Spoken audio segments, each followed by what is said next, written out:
Rack apart for us.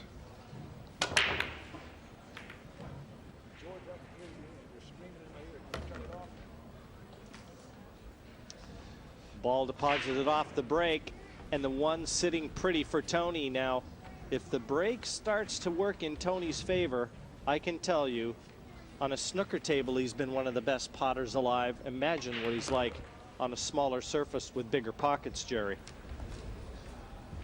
Yes, indeed. And look at this. His speed control is one of the things that always, oh, and I miscue as I praise him, but he'll take care of that tip. And watch him later. The way he controls that white ball is just amazing. Right now, we're going to watch Kang control the cue ball. There you see it. He slipped right under that cue ball, sent it airborne and to the side. Oh, mistake. Did not want to contact that 5. So early days, this opening rack. Mistakes by both players. Now, can he get through to the edge of that 3? I don't believe so. Nope. He'll be kicking. Looking to kick it in, and he does. And cue ball narrowly misses contacting the 9. So a chance, but one more look at this one. Boy, what an example of being able to kick the ball there from Kang. If that cue ball hit the 9, Jerry, he probably would have been snookered behind the 8. He'd have been in trouble. He's in trouble now anyway. This is a tough shot. He has to not only worry about making the ball, he has to worry about the scratch. He'll have to drag that cue ball away from the hole. Oh, not if you bank it.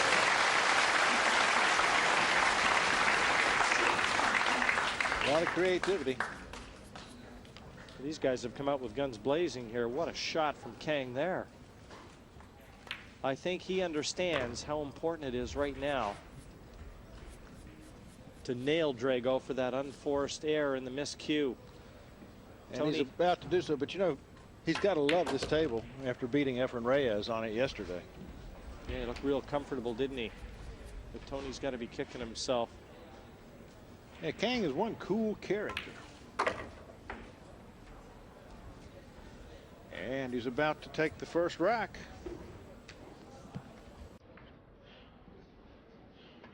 Indeed. Deposits that 9, and his account is opened here on day 2.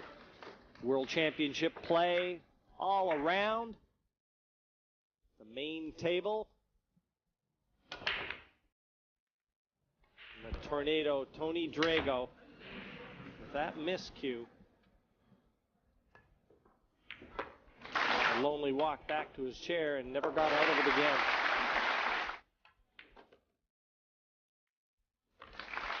Well, that's a rare error from Tony. Find me an empty seat. Popular sport here in Chinese Taipei. Tony's chalking up. He's going to wear out that cube of chalk. But Jerry, he knows Rack 2. that Q-tip may not see any action till the next rack. If Kang has his wish.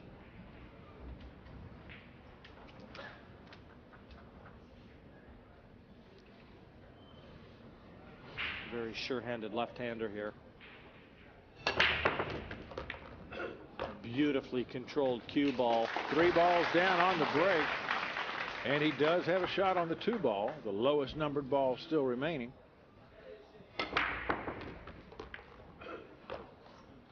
Everything rushing for the holes. After Kang beat Reyes yesterday. The only blip on his screen came with a loss to Abdul Rahim, 5-2. And that had to be a shocker after taking out who many think is the best player on the planet, Efren Reyes. He's far too close to that side cushion for comfort. Not going to be able to get close to the 5.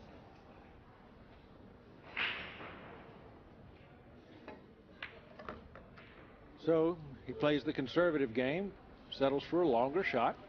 Now he's got the angle here, Jerry. He can take that cue ball, slide that cue ball over towards the black 8, leave the 7 into the bottom right corner, the same as he's playing this 5. So he's got to make sure he doesn't drag this too far. That 8 could well snooker him. Boy, he almost took it too far, but that's great where he is. Now he can simply follow the cue ball down, come back out toward the middle of the table for the 8 ball. It looks like he's got to negotiate the contact to the 9. Just flick the 9, got the cue ball out to the middle. As I said, Drago may be chalking that cue for rack 3. You know, we talk about how quickly Drago plays. This man's not very slow. Plays at a good pace. He just looks very calm, too. Never breaks a sweat.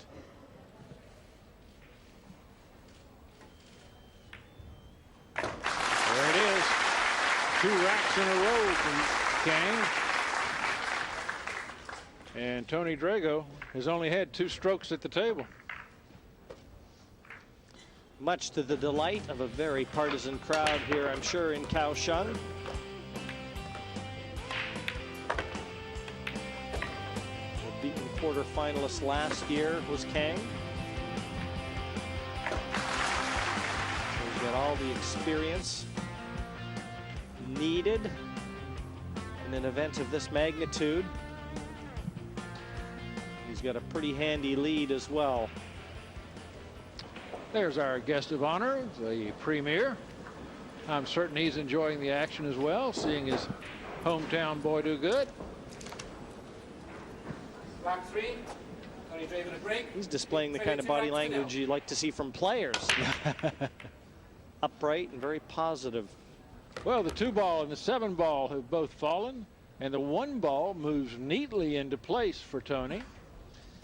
The problem here for Tony, as we see again, a very successful break, his 2nd of the match, even though he trails 2-0. But the problem's going to come from the pink 4 to the orange 5. And this could be the shot that lays the foundation for that effort right here. He's got to get the cue ball back down for the 4 from this 3. Oh, and he's stretching. That's going to be trouble. With a capital T. It looks to us that he cannot make this shot, but possibly there's enough room there. Nope. And did he luck into a snooker? Well, no shot available into the corner. Kang came out of his chair there. I think he thought, got out of his chair rather quick, Jerry. I think he thought he was going to have a clear look at this 4 and started to slow his pace as he got closer. Yeah, he's got some work to do here. Trying to hide Tony behind the 5 ball. A successful effort. Well, Tony is going back for the jump cue. Now here's a shot you don't see from many snooker players. Yeah, I have to wonder how proficient Tony would be at this. It's not a shot that he does every day.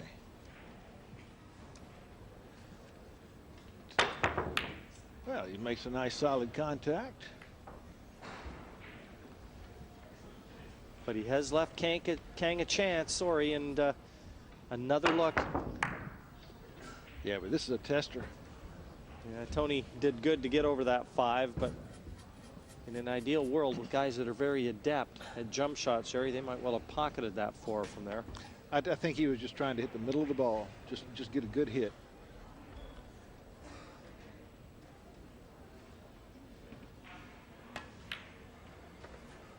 Well, Kang does have a flaw. And he's left Drago a great opportunity now. You can't see Tony failing here.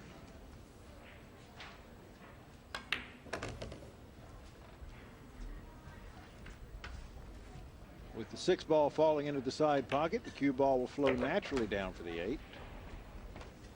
Very comfortable in front of the television cameras is Drago. We've seen him win many big matches where he just hasn't shown the pressure that, you know, most of these players are under, and deposits the 9 to get back to 2-1 for us. And see what kind of result he gets from his break shot. Wing ball down. One ball looks like it'll be trapped up table a long way away.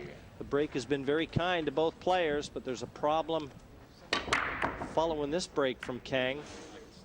Even though it looks like he's got to look at the 1 here. No easy shot to maintain position to the 2, but have a look near that cue ball.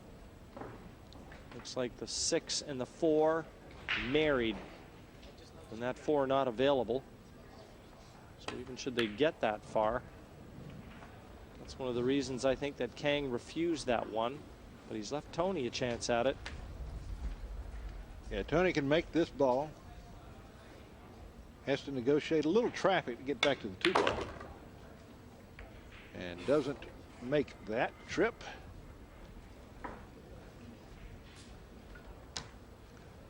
I'm looking for a way to play that 4 ball, and I'm going to be curious to see what these fellows come up with. Oh, a nice safety play there by Tony. Terrific shot, and if that cue ball would have rolled on another couple inches, he would have taken that top cushion away. But definitely worth another look here. Controlled the 2 beautifully. He has really become adept at playing 9 ball as Drago. Kang going for a soft 3-rail shot here. 2-rail, excuse me. Not a bad result. But Tony can hide him again with this stroke.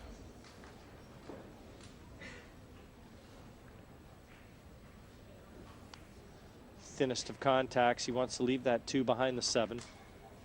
Oh. Not near the result he wished. I don't know about that shot. He's left Kang a rather easy reply.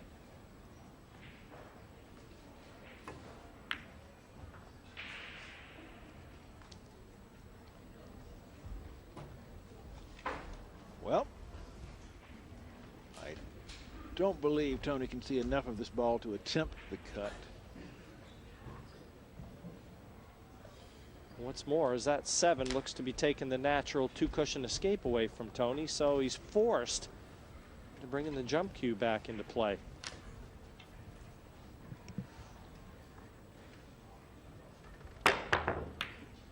Another full ball hit.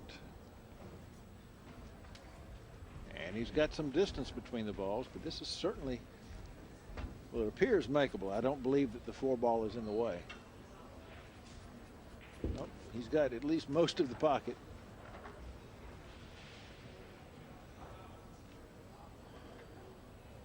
If Kang can get this 2, no more ifs. And now he can get that cue ball into an area. If he can't attack that 4, and he's looking right now at the area he wants to bring that cue ball, boy, he could weld that cue ball in behind the 6, playing a real attacking safety against Drago. Yeah, he could really play a stick safety. Cue ball having no route to get to the 4.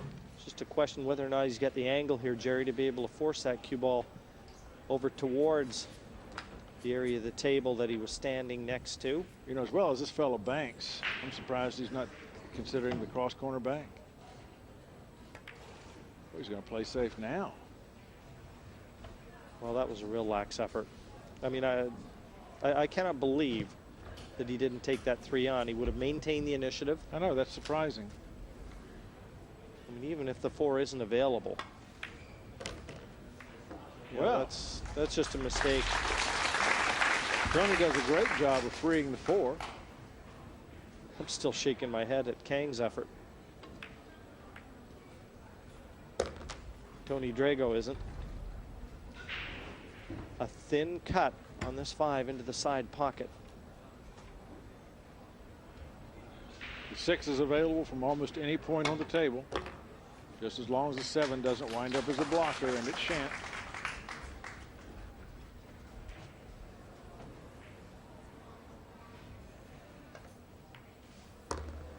Nice cut.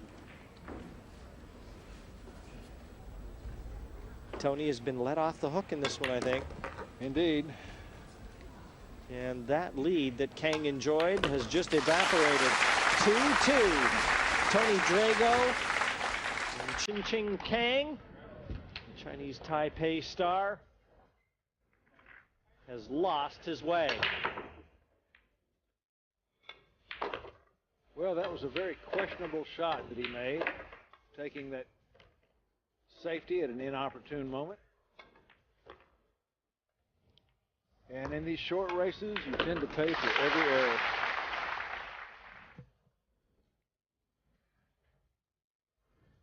And Tony back, ready to break in rack number 5.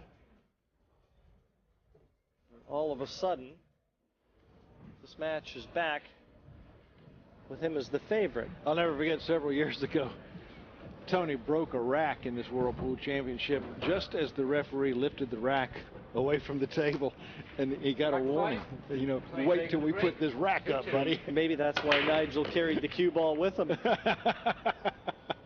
Look out, cue ball. Just when it looked like it was safe to go back in the water, that cue ball found its way to a pocket, and it was kicked in. Tony hit a good break. You just can't legislate for that sort of thing happening. Kicked in by the 8-ball. Tony entertaining the crowd with his reaction. A couple problem areas, though. The 4 looks like it offers a combination onto the 7, but from the 4 to the 6 also might be a stumbling block as far as Ching Kang is concerned. Yeah, there is enough room between the 6 and the 8 that he might be able to slide the cue ball in between them and take the 6 up table, depending on where he lands, of course, on the 4.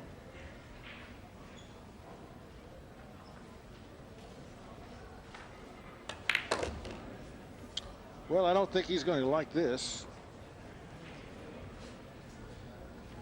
They have no choice but to try and opt for defense here, unless he can slice this in.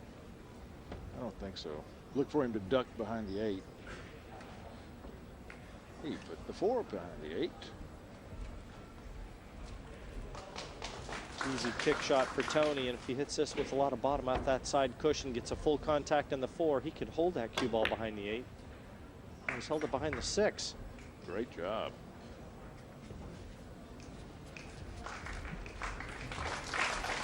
Interesting shot selections from these two. Well, Jerry, I never want to second guess, and obviously hindsight's always 20/20, but I thought he was going to roll the cue ball up behind those colors too, instead of the 4, because it was just too easy of an escape. Look at this kick shot. And look at the result. Crowd got a kick out of that. But he's straight. And now he's either going to have to play the 8-9 combination that he's going to come and have a look at now, or is he? He's looking at the old right-handed option. Last time he played right-handed, he played safe on the 3 in the last rack, and that cost him the rack. So he's either got to play the 8-9 combination, or going to try and lay the snooker using the 9 as the blocker.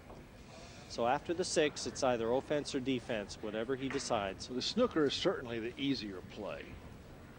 But you know as well as me, at this level, they don't like their opposition getting to the table at all, even if it is kicking. I know. I don't think you're going to see him attempt the combination here. No. And I certainly wouldn't attempt a bank this late in the rack. Not when he can hide that cue ball right behind the 9-ball fairly easily. Or he can tear on the 9.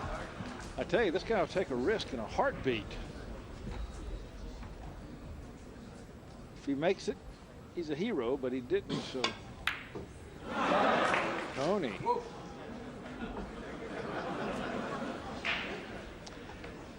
Well, Tony can see the humor in it. haven't seen a smile or a grimace from Kang as yet. But if Tony could have got that 8, well, the pressure would have really fallen on these. Well, as it is, I'm not too sure he didn't go after the 9 I there think too. he did too. This is the simplest of shots to take a rack. And now Kang enjoys a slim 3-2 lead over the Tornado. This match has kind of had us guessing a little bit. Some surprise shots, more from the Kang camp than Drago's. Kang really has that kicking game down. Needs to work a little bit on the caroms.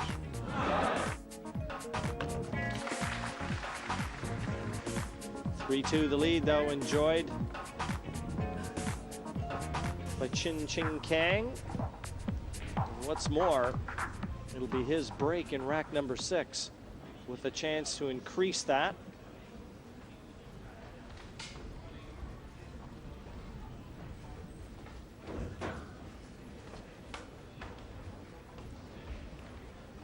By handing him the cue ball, our referee Nigel Reese Rack 6. Kang tunes in to break, leading 3 racks to 2. will be allowing him to continue on. Well, his last break shot was a bit ugly. Let's see if it improves this time. See if he can put that cue ball in the middle of the table and get a shot. It's in the middle of the table. You know, Jerry, I've seen the players a lot more successful from the other side of the table breaking on this main table. And, you know, again, Kang has not been paying attention. When Drago broke, he broke from the other side successfully every time, other than when the cue ball was kicked into the corner pocket. And obviously, Kang has not been taking notes. Well, he is fortunate. He's left Tony no shot.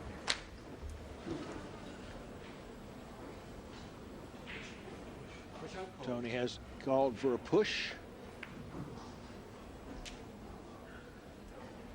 Boy, now it's decision time for Mr. Kang.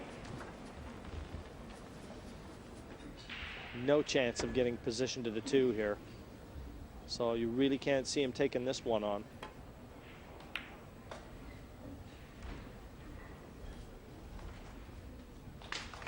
A wise choice by Mr. Kang because he's seen that Tony does not jump well.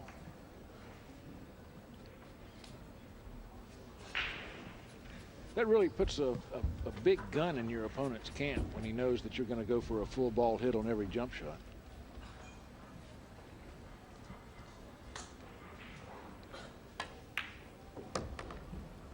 Kang had a perfect angle there to be able to drop onto the 2. Now no problems either, Jerry. No. Everything's in the open. Yep. Pretty sweet layout. Can work from one end of the table to the other by just staying in the center of the table.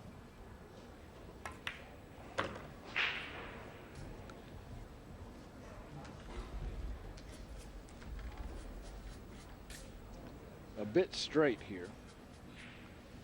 I would like to have been able to get that cue ball closer to the 5. The distance shouldn't harm him at all. Well, as you say that, he gave himself a very tough leave. Again, he's got the angle. Just roll this in and let the natural path off the 2 cushions. Bring the cue ball back the same side of the table for the 6. He wants to be a little harder than that. Yeah, he needed more speed. Now he may have to bank this. And if he doesn't secure this rack the way the balls were sitting when he came to the table,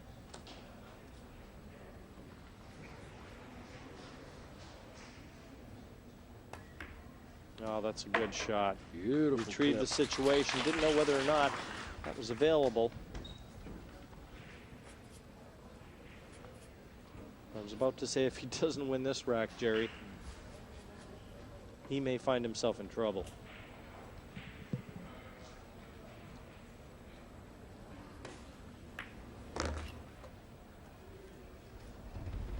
Wow. Well, the way he played that shot and the way he's played so far the last couple of days, I think he's going to be around this tournament for a while.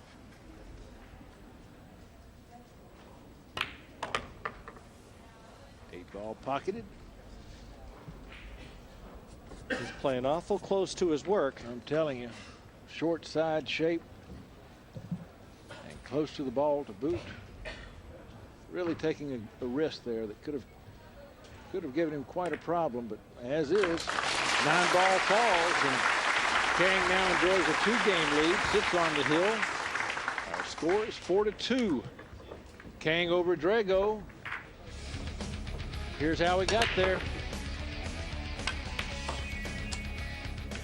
Some very good shot making, quality shot making, in fact. And that 6 was the difficult one. Even though Kang was living close to his work, he got the job done to enjoy a 4-2 lead. Tony's going to be breaking in rack number 7. And you can't afford any more mistakes. As our esteemed guest looks on, I'm sure he's enjoying proceedings here. I wonder if that adds a little extra pressure to Ching Kang. Tony Drago to break. Train 2 racks to 4. And some VIPs are in attendance. Once again, the wing ball finds certainty in the corner pocket, but no great shot on the 1.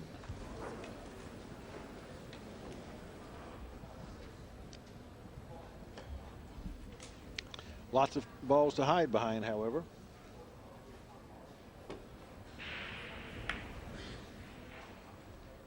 Oh, considering he was bridging right over the 6, that's a great shot from Tony. Kang will be kicking at this, and with a measure of control, he'll want to try and put some distance between the cue ball and that 1. But look at this. Missed contacting the 7, otherwise he may have left a chance at that 1 for Kang.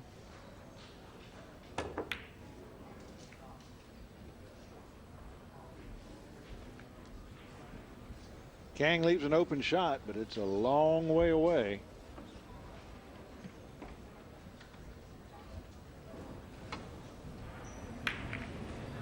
Well, Tony's having a little potting difficulty today.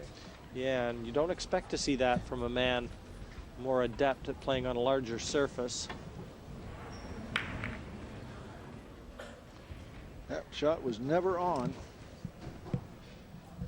Kang playing another right-handed shot. This one turns out very well. Tony to go 2 rails, come in behind this ball. No. Hits it with 1 and may not like the result.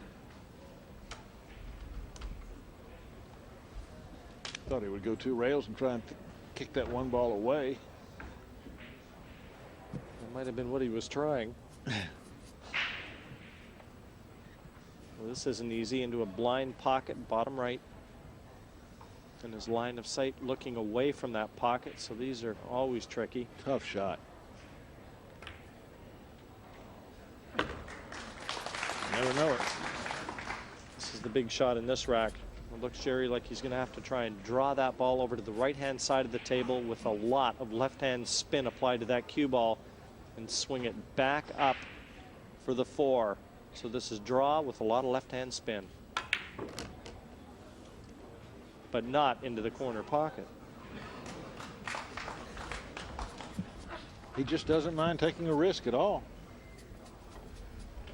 And usually they pay off for him. So 9-ball does tend to reward the aggressive player. Doesn't mind. Yeah, doesn't mind that though. Again, don't know whether it was intended, but he's getting 5 to the bottom left, and he's got 1 foot over the finish line. It's just a matter of whether he can drag the other one across.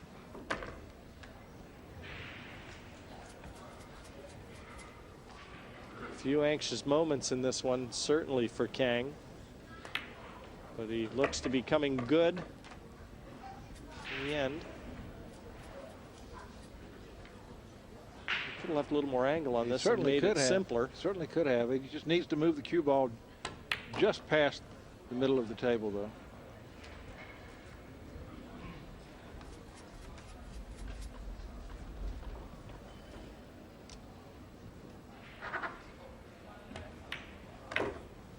Well, he sets up his finish beautifully.